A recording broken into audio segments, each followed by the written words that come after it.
people anything back.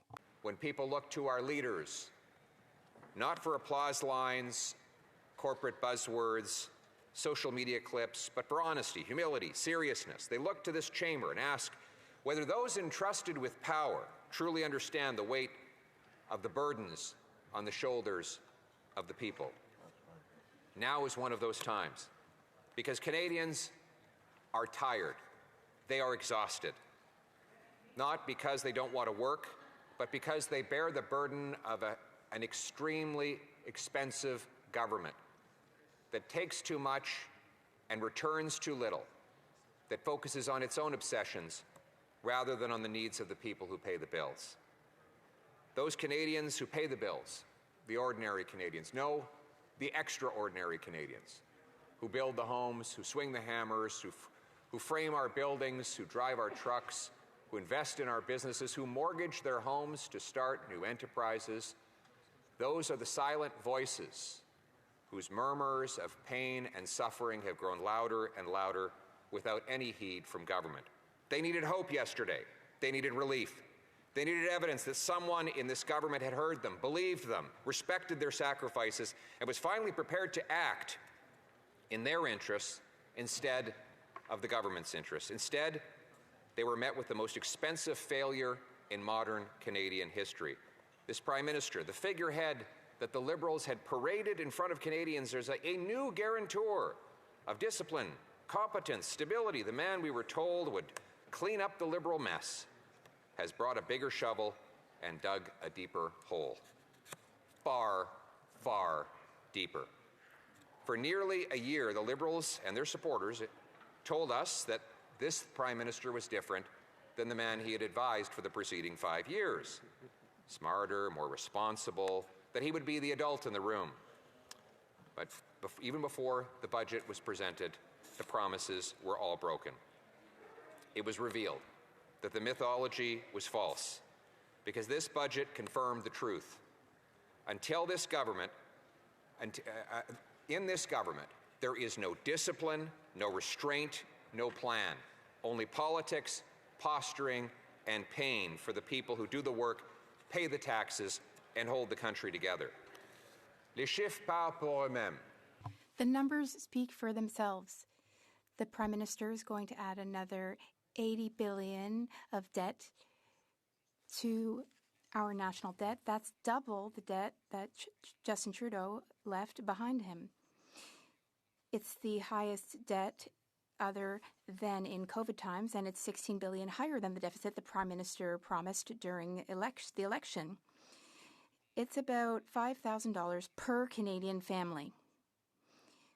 These Canadian families will be paying these bills, as will future generations. And this is just the debt he's adding this year alone. Because, Madam Speaker, this budget will add $312 billion of debt over 5 years. That is a record. That is by far the most significant amount in the history of Canada. It's another $20,000 in debt per Canadian family. Most expensive in Canadian history. With a $78.3 billion deficit, his is twice the size that Trudeau left behind, $16 billion bigger than he promised, the biggest by far outside of the COVID period. And over the 5 years that follow this budget, the Prime Minister expects to add $314 billion of new debt. That is a third of $1 trillion, or 20 grand for every family in Canada. Think about that. We were told that the adults were finally here, but instead, the bill payers of this country are being told to brace for yet another reckless round of spending. $10 million of new debt added every single hour. Every hour, Canadians trim groceries, delay children, move in with their parents, take on second jobs, while the government indebts them $10 million an hour. Not for homes, not for prosperity, not for any benefit of the people, but for the survival of the government itself. And where does this indulgence take us all? The national debt is now $1.35 trillion. To put that into perspective, that is by far the highest in Canadian history. A newborn child in this country is born with $30,000 of debt to his name, and a family of four $120,000 of debt. That is a small mortgage for most people, and that is just the debt they owe through their federal government. Pour être clair, chaque Let's be clear. Every Canadian family owes $120,000 to federal debt, federal alone. Told that they have to put their dreams on hold to pay this crushing burden. And what do they get for it? More doctors, more nurses, more homes, more paychecks? No, none of the above, Madam Speaker. The money goes to interest on that debt. This government is now spending $55.6 billion. That's more than we transfer for health care to the provinces, more than the government collects in GST. So when you pay GST next time on a purchase, know that every penny is going to pay bankers and bondholders rather than paying nurses and doctors. That is the human cost. Every year, Canadian families spend $3,300 on interest for the federal debt alone, money that will not fund a single MRI machine. It will be waste layered upon waste. And while Canadians tighten their belts, eat lower quality food and less of it, they hold off on their dreams. Liberals offer one thing in return: decline disguised as virtue. They promised that the debt to GDP ratio would fall. It rises. This Prime Minister promised that confidence would return and investment would return. But then on his own budget graph shows that investment is actually collapsing in real time every single quarter that he has been in office in this calendar year. We'll have seen a serious decline in investment. So much for spend less and invest more. Mr. Speaker, they promised stability. They delivered stagnation. They promised the next generation a fair shot. They've delivered them a sentence to slow growth and high costs.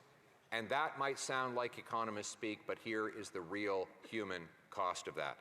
As Canadians walk into grocery stores, they see that since March, when the Prime Minister was elected on the promise that he would be judged by the prices at the grocery store, strawberries are up 25%, beef sirloin up 25%, beef stew up 20%, coffee 20%, chicken and drumsticks up 17%, salad dressing another 17%, pork ribs 15%, chicken thighs 14%, even basic mushrooms 13%.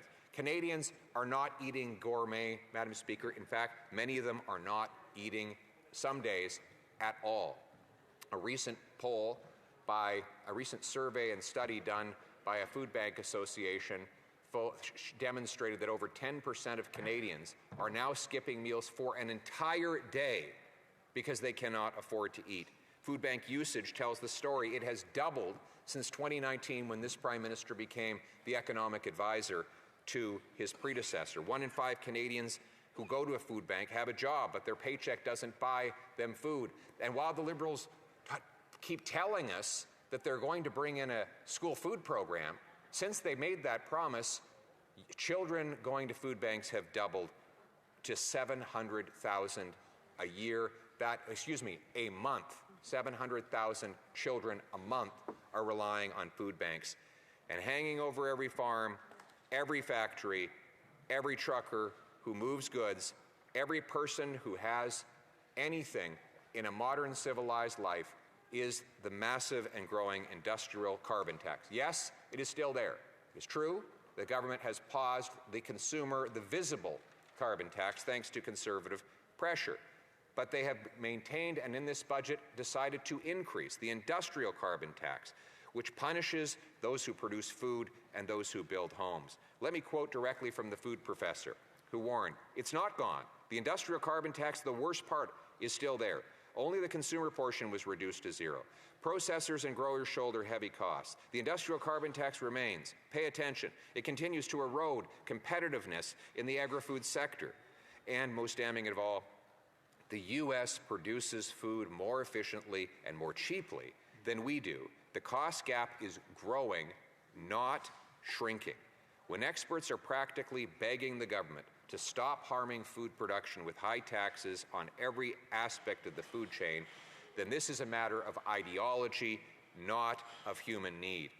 And let us be very clear what this tax actually is. It is a levy on the steel and the tractor that rolls across our fields. Every grain dryer that preserves and dries the harvest, every greenhouse heater that helps vegetables grow in the winter, every truck that ships food from farm to table, every bag of fertilizer, every pallet of lumber, every sack of cement, every pound of steel, every piece of rebar, every roofing truss, and every load of drywall becomes more expensive when you apply a carbon tax on the things that Canadians make. It might be a well-concealed tax, but it is an extremely expensive tax, one that the Prime Minister plans to more than double over the next several years and keep increasing even after that. It is no wonder, therefore, that the government is actually increasing food prices in Canada at faster rate than in the United States. Now, it's not just food, it's housing. The carbon tax applies, the industrial carbon tax applies on everything that housing makes. And to give a little bit of chump change back to a very small number of people who happen to meet the exact and highly limited definition, the government has provided an unworkable GST rebate, only going to first-time buyers who buy new homes. Here's the problem with that. The Venn diagram of new buyer and new home is next to nothing. New buyers typically buy resale homes. Those never had taxes on them in the first place. Typically, new homes are bought by second, third, fourth, and fifth-time home buyers because, of course, new homes are more expensive, and you have to have already been in the market. That's right. So the Prime Minister has successfully engineered a rebate that 95% of Canadians are ineligible to receive. It's basically worthless to almost all of the people of the country. Meanwhile, he made a promise that he would help the municipalities cut their development taxes in half. That promise goes unkept, and so today, in this province of Ontario, 30% of the cost of a new home is taxes, taxes, and taxes. And the Prime Minister has not removed or eliminated those taxes despite the promise that he made in the election. And let me quote, therefore, Scott Anderson, Chief Executive Officer of the Ontario Home Builders Association, and I quote, "The government's inaction will put 40,000 jobs in Ontario at risk, from architects and engineers to trades and sub-trades across the residential construction sector. The estimated direct and indirect economic impact from these job losses on Ontario's economy is $5.3 billion. Meanwhile, our tradespeople are losing their jobs because homes are not getting built. Home building is collapsing after the Prime Minister promised that he would double it. Yesterday's budget makes the problem worse. We're failing to remove the taxes that were already there while piling on the new and more expensive industrial carbon tax. But what is most galling of all is the wordplay. Bonjour tout le monde. Hello, everyone up there. That they use to justify it all. They say, we're not spending, we're investing.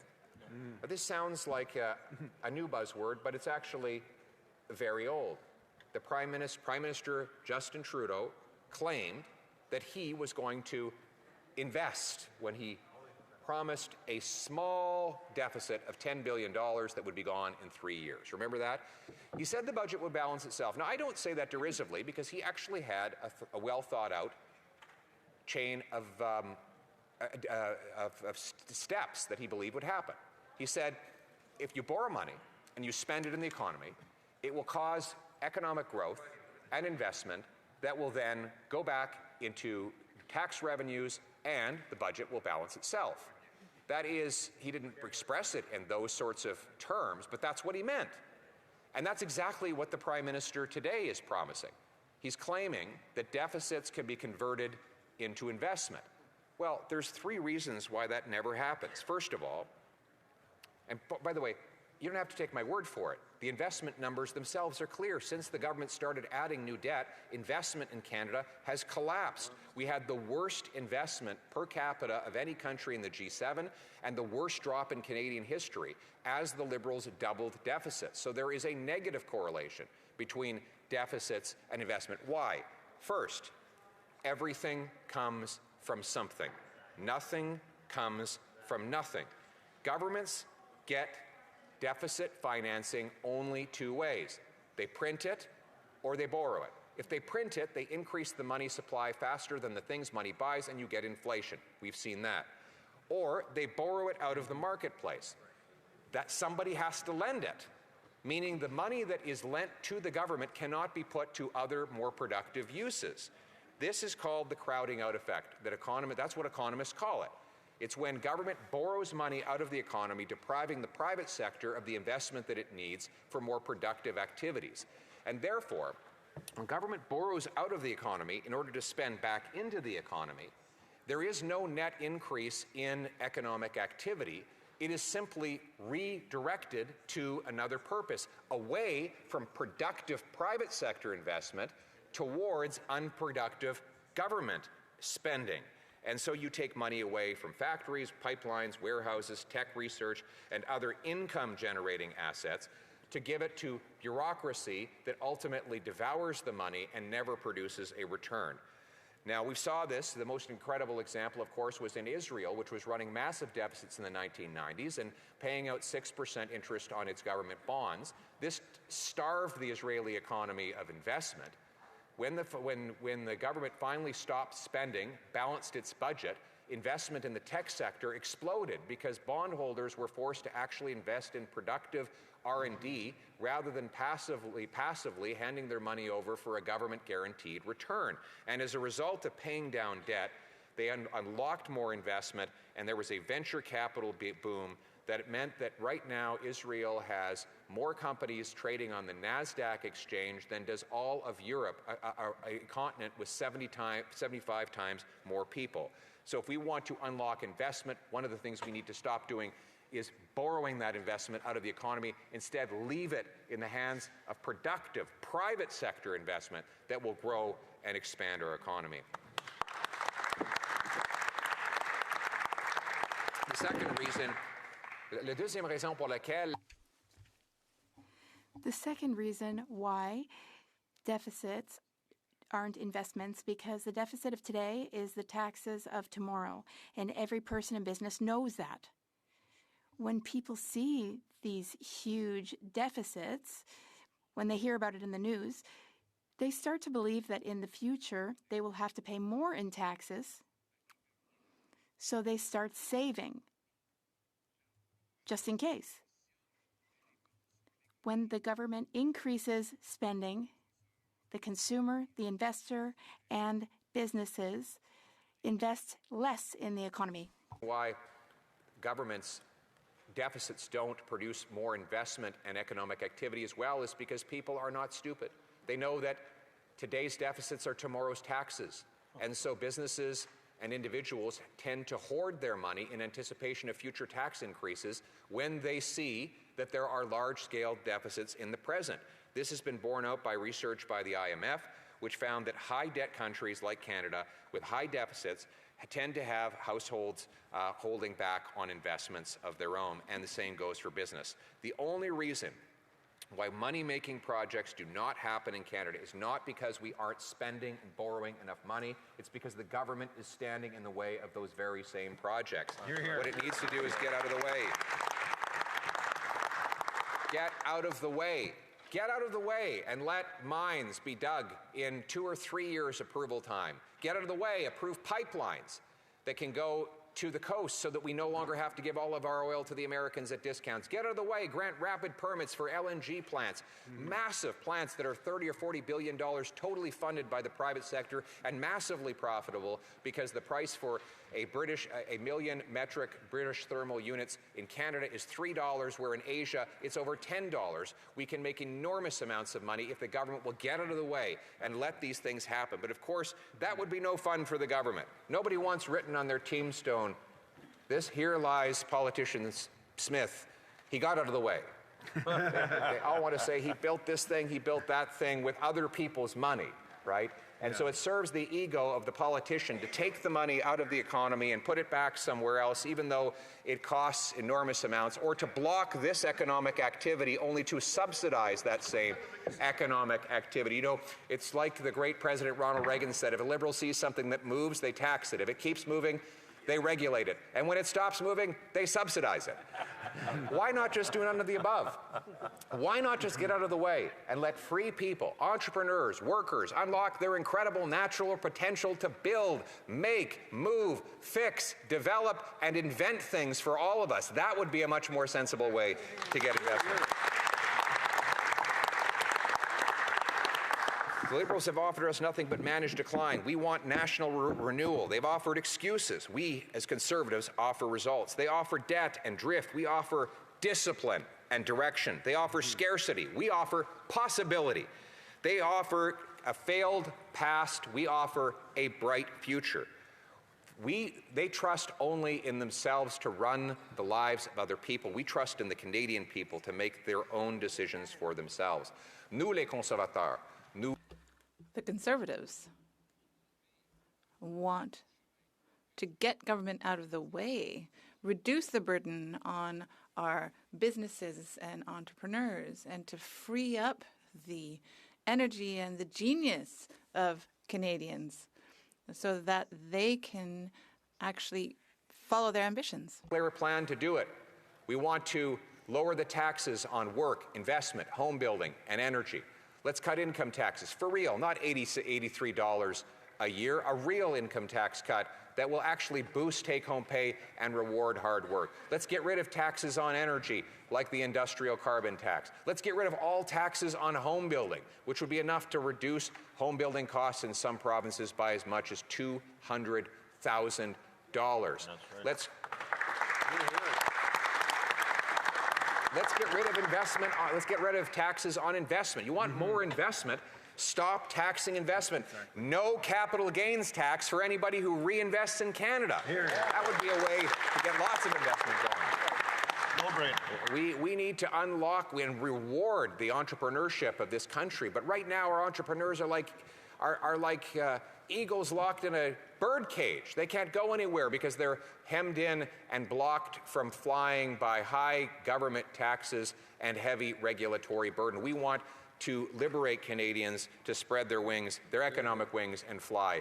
We want this to be the most rewarding place for people to work, start a business, build a home, dig a mine, set up a factory, make stuff again. That is the country that we envision, Madam Speaker. We want sound money so that when hardworking waitresses and assembly line workers get their paycheck and put it in the bank account, it doesn't lose its value with each passing day. That means we have to stop the violence the government is doing to our money. Stop the money printing. Get the Bank of Canada back to its job of core low inflation and and ultimately address the real foundational problem, which is that the government is spending money it does not have on things we do not need. Let's control the government's spending so that the Canadian people can have strong, sound money again. The Liberals want a country where the government is rich and the people are poor. We want the people to live with abundance and opportunity. And that, by the way, means we need to unlock energy. There has been no history in the world of defeating poverty that has not involved low-cost and abundant energy. We, on the Conservative side, want to unlock the trillions of dollars of oil and gas and uranium and hydroelectricity, our water, our rocks, our molecules, our atoms used for our benefit here in a sovereign and strong Canada. Hear, hear, hear. That is our vision. This is a bright and optimistic vision, and it's one that I think is going to inspire our young people who are in so desperate need of hope.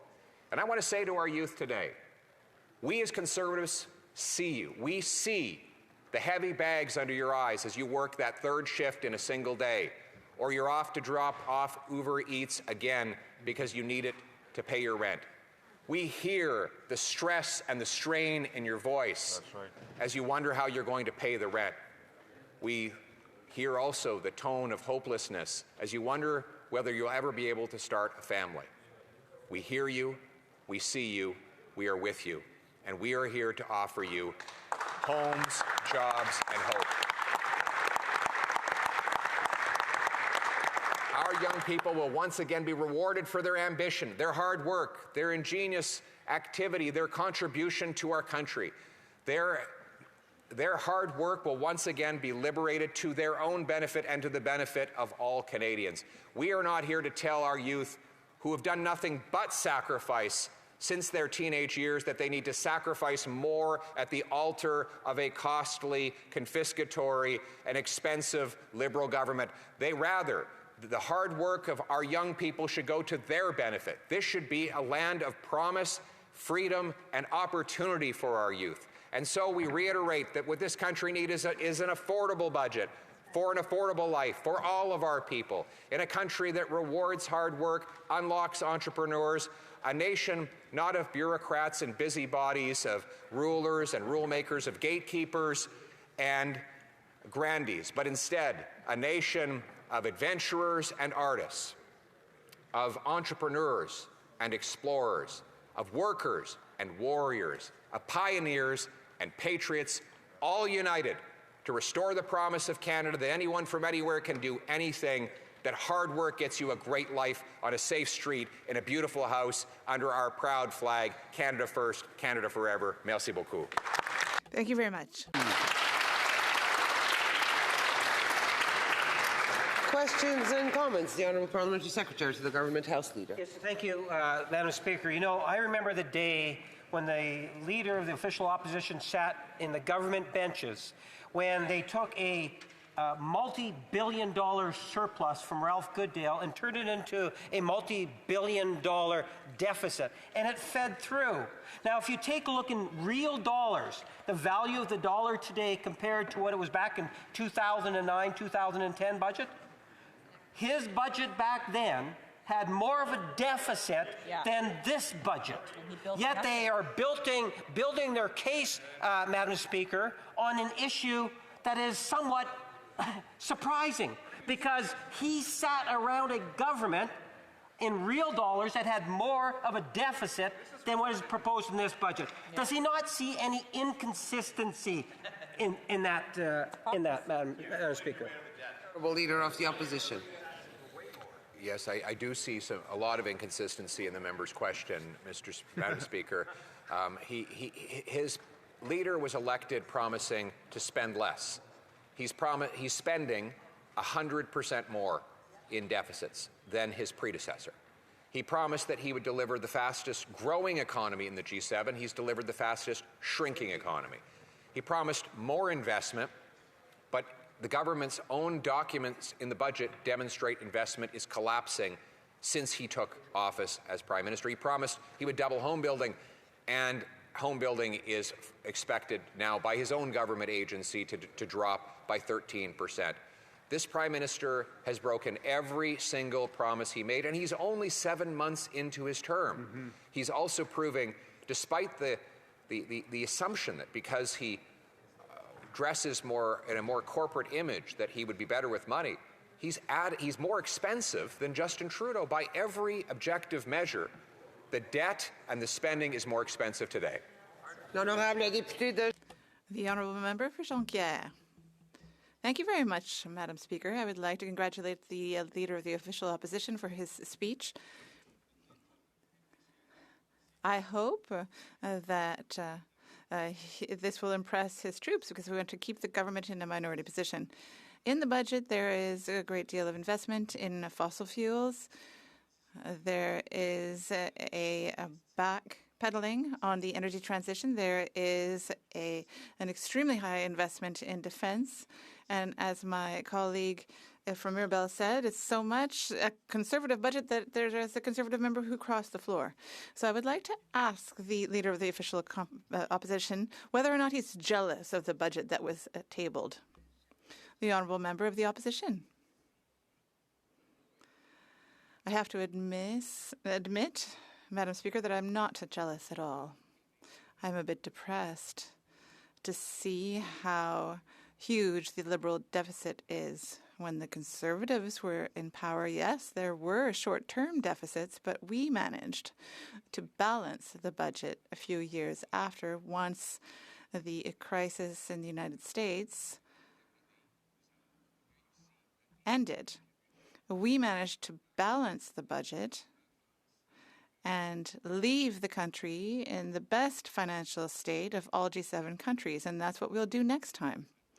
We will use an approach that balances budgets, cuts waste, and cuts taxes for those who work hard, and I hope that the Bloc Québécois will support that idea.